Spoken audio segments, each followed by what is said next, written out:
O, domnul capitan, ia uitați-vă ce avem aici. Throttle level. Ok, ia să-i dăm de aici. De pornit. Păi dăm de aici, uite așa frumos. Bam.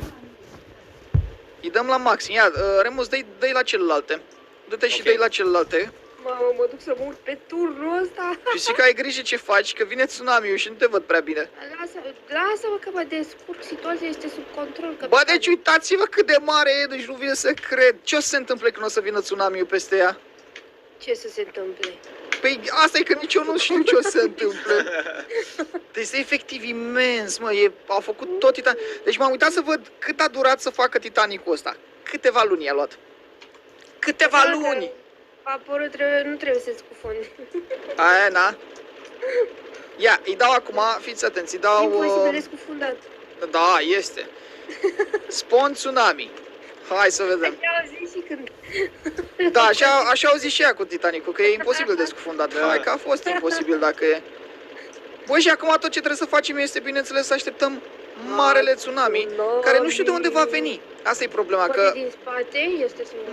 Da, poate să vină din orice direcție, asta e faza, că nici eu nu știu. Din stânga, cred.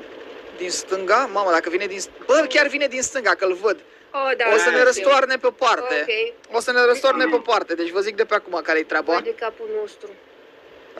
Da, nu știu dacă o să supraviețuim așa ceva. Oh my god, uitați-vă că vine. Uitați-vă că vine.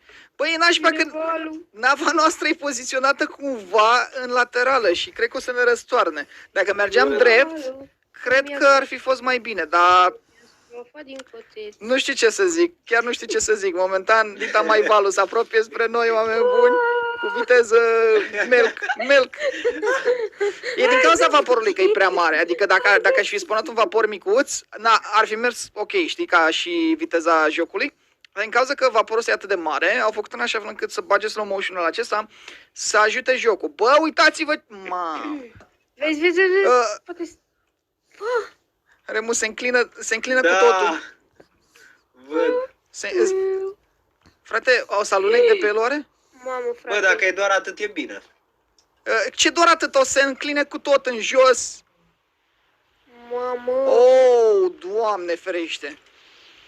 Doamne ferește, cum s-a înclinat. Cine a ridicat, tu-te? Frate, oh my god. Încerc să prind volanul. Să mă uit așa. Oh my god, cum arată.